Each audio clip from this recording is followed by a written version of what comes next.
ఆయన దాని మీద మీ కామెంట్. అదే మన సార్ అంటున్నారుగా అందరు ముఖ్యమంత్రులు అరెస్ట్ చేయాలి, అలాగే ఉంటుంది. రాహుల్ గాంధీ కూడా ఆలోచించుకుంటే మంచిది, ఏ ముఖ్యమంత్రులు కావాలి.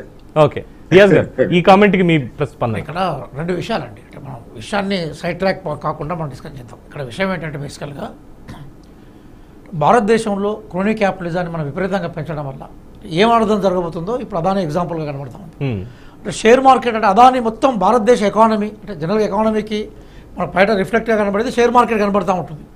అంటే ఒక్కసారి అదానికి సంబంధించిన ఆరోపణ రాగానే షేర్ మార్కెట్ సడన్గా పడిపోవడం, అదాని ఇన్వెస్ట్మెంట్స్ ప్రపంచవ్యాప్తంగా విస్తరించే క్రమంలో షేర్ మార్కెట్ అమాంతం లేవడం, అంటే మొత్తం ఎకానమీని అంతా కూడా ఒక వ్యక్తితో ఇద్దరు వ్యక్తులు డిటర్మైన్ చేసే ఆర్థిక వ్యవస్థ అనేది చాలా డేంజరస్.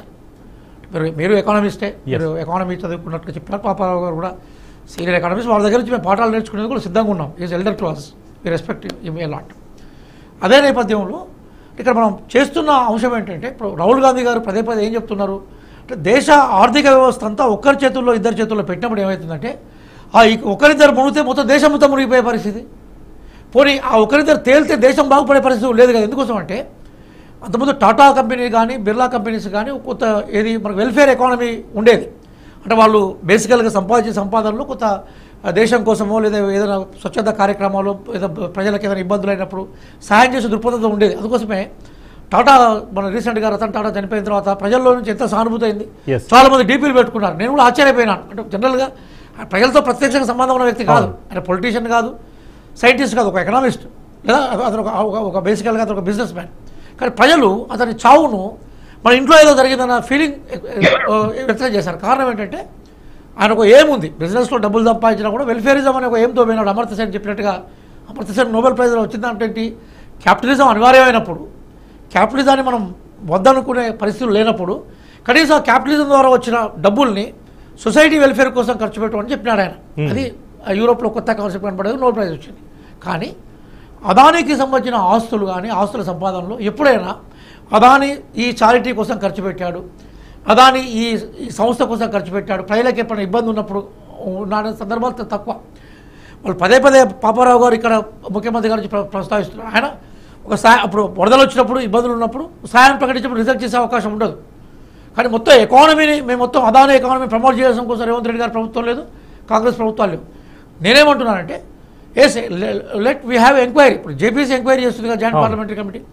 నిజాలు బయటకు రావడం మంచిదే కదా ప్రజలకు. అది ఏ పార్టీకైనా కూడా రేపు ఏమైందంటే క్రోనీ క్యాపిటలిజాన్ని ఎంకరేజ్ చేయకుండా ఆపుతాం కదా. కాంగ్రెస్ పార్టీ ఫిలాసఫికల్గా మేము క్రోనీ క్యాపిటలిజాన్ని వ్యతిరేకిస్తున్నాం, అది మేము చాలా సందర్భంలో చెప్పుకుంటూ వస్తున్నాం. అదే సందర్భంలో రాష్ట్ర ప్రభుత్వాలు కూడా పరిమితులు కూడా పాపారావు లాంటి పెద్దలు అర్థం చేసుకుంటే మంచిది. చర్చ అటువైపు తీసుకుపోవట్లేదు. నా చర్చ ఏంటంటే, ఈరోజు కేంద్ర ప్రభుత్వం పనిగట్టుకొని అదాని అంబానీ బేస్డ్ ఎకానమీ నిర్మించడం వల్ల ఏమవుతుందంటే, ఏదైనా సందర్భంలో వాళ్ళ మీద దెబ్బపడ్డప్పుడు దేశం యొక్క ఆర్థిక వ్యవస్థతో కుదేలవుతున్నది కదా, అది సరైన సందర్భం కాదు. కాబట్టి ప్రధానమంత్రి గారు చాలా సందర్భాల్లో ఆయన సపరేట్ ప్లేన్లో అదాని ఆయన దగ్గర కలిసి ప్రయాణం చేసింది కానీ, ఆయన విదేశీ పర్యటనలప్పుడు ఈయన తీసుకొని పోయి ఇన్వెస్ట్మెంట్కి సంబంధించిన ఒప్పందాలు చేర్చుకోవడం కానీ ప్రత్యక్షంగా చూసాం కదా. కేంద్రంలో అధికారంలో వస్తారు. నేపాల్లో కూడా ప్రాజెక్ట్ ఒకటి, శ్రీలంకలో కూడా అదే కదా. శ్రీలంకన్ ఆర్థిక మంత్రి కూడా దీన్ని ఆరోపించారు కదా, ఎలక్ట్రిసిటీకి సంబంధించిన ఒప్పందాల్లో మోడీ ఎట్లా వాళ్ళ ప్రెసిడెంట్ ఇన్ఫ్లుయెన్స్ చేశారని ఆరోపించాడు. అది కొత్త ఆరోపణ కాదు కదా. మారిషస్ రిపోర్ట్లో కూడా అది ఉంది కదా, అట్లా హిడెన్బర్గ్ రిపోర్ట్ కూడా అది ఉంది కదా. ఇప్పుడు మనం అంటున్నది ఏంటంటే, ఈరోజు అమెరికా ఆరోపణ చేసింది. సరే, జనరల్గా ప్రపంచంలో విదేశీ విధానం అంటే మనకి ఫారిన్ పాలసీ ఏ దేశం ఎట్లా ఫ్రేమ్ చేసుకుంటుందంటే నేషనల్ ఇంట్రెస్ట్లకు ఇంపార్టెన్స్ ఇస్తుంది, ఇండియా అయినా వేరే దేశం అయినా. కానీ అమెరికా సహజంగా తన నేషనల్ ఇంట్రెస్ట్లకు అనుగుణంగానే ఉంటుంది. కానీ అమెరికాకున్న ఇంకో ప్రత్యేకత ఏంటంటే, తన నేషనల్ ఇంట్రెస్ట్ కోసం ఏదైనా పనంగా పెట్టేందుకు సిద్ధంగా ఉంటుంది. అవసరం దాడులు చేస్తుంది, దగ్గర తీస్తే ఏమైనా చేస్తుంది. ఎందుకంటే అమెరికా కూడా సెల్ఫిష్ నేచర్ వేరే ప్రపంచంలో ఎక్కడ కనిపించదు. పుతిన్తో దోస్తాన్ చేసింది. ఈరోజు ఉక్రెయిన్కు ఆయుధాలు సప్లై చేసే ప్రయత్నం చేయాలి. ఉక్రెయిన్ ఓడిపోద్దని అనుకున్నప్పుడు మన పుతిన్ దగ్గర తీసుకునే ప్రయత్నం కూడా చేయగలుగుతుంది. That is America. ఇక్కడ నేనేమంటున్నాను సార్, మన ఎకానమీని ఒకప్పుడు సస్టైనబుల్ ఎకానమీగా ఉండే మన వ్యవస్థ ఈరోజు సడన్గా ఒకరిద్దరు చేతుల్లోకి ఎందుకు పోయింది? దాని వెనుక కేంద్ర ప్రభుత్వం ప్రధాని నరేంద్ర మోడీ గారు లేరా? కానీ ఈరోజు అమెరికా ఏ విషయాలు అయితే సాక్ష్యాలతో చెప్పిందో దాని ఎంక్వైరీ జరగాలి కదా. నిజంగా అదాని కనుక దోషులని తెలిస్తే అరెస్ట్ జరగాలి కదా. అది క్లియర్ కనబడుతుంది కాబట్టి అదాని అరెస్ట్ చేయమని చెప్తున్నాం. అదాని అరెస్ట్ చేయకుండా ప్రధానమంత్రి గారు కనుక ఉపేక్షిస్తే ప్రధానమంత్రి కూడా దాల్మే కుచ్ కాలా.